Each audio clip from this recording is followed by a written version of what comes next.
आदिम तीर्थंकर प्रभु आदिनाथ मुनिनाथ, आदि व्याधि अगमद मिटे तुम पद में मम मात।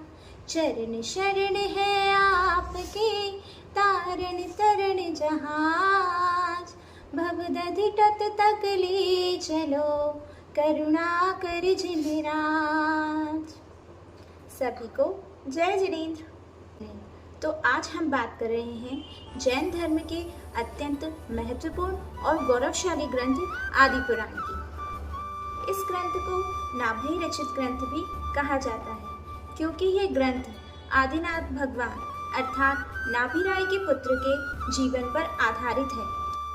इस ग्रंथ में मोक्ष मार्ग, आत्मकल्याण और तीर्थंकर की महानता का विस्तृत वर्णन किया गया है। आदि पुराण महापुराण ग्रंथ का ही प्रथम भाग है, जिसके दूसरे भाग को उत्तर पुराण भी कहते हैं। तो आइए जानते हैं किसने लिखा आदि पुराण।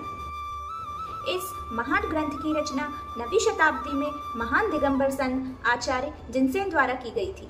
आचार्य जिनसेन अपने समय के प्रकांड विद्वान और राष्ट्रकूट अमोघ वृक्ष के गुरु थे। आदि पुराण उनकी अंतिम और सबसे उत्कृष्ट रचना थी। आचार्य जिनसेन के महान प्रयाण के बाद इस ग्रंथ के शेष भाग उत्तर पुराण को उन्हीं के शिष्य आचार्य गुणवृद्ध ने पूरा किया। तो आइए जानते हैं इस महान ग्रंथ की विशेषता। इस प्रकार है। प्रथम तीर्थंकर का जीवन।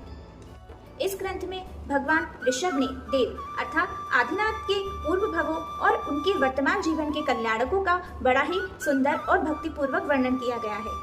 कर्म भूमि का प्रारंभ। इस ग्रंथ में बताया गया है कि कैसे भगवान आदिनाथ ने भोग भूमि की व्यवस्था बदलकर कृषि, व्यापार, वर्ण व्यवस्था, क्षत्रिय, वैश्य, शूद्र जैसी कर्म भूमि की शुरुआत की। भरत बाहुबली का प्रसंग। इसमें चक्रवर्ती सम्राट भरत और उनके भाई बाहुबली के बीच हुए संसार को जीतने के संघर्ष और अंत में बाहुबली द्वारा राज त्याग कर वैराग्य धारण करने का हृदयस्पर्शी चित्रण किया गया है। आत्मा का उत्थान। यह ग्रंथ हमें भोग से योग और सांसारिक मोह को छोड़कर मोक्ष मार्ग की ओर बढ़ने की प्रेरणा देता है। आदि पुराण केवल एक कथा नहीं, बल्कि मानव जीवन को सही दिशा देने वाला एक आध्यात्मिक दर्पण है। इसके श्लोक और अर्थ हमें अहिंसा और सत्य का मार्ग दिखाते हैं। जैन धर्म और संस्कृति को समझने के लिए इसका अध्ययन अत्यंत आवश्यक है। तो आप में से किस किसने आदि पुराण का स्वाध्याय किया है? अगर नहीं किया तो एक बार अपने जीवन में आदि पुराण का स्वाध्याय अवश्य करें। जय जिनेंद्र।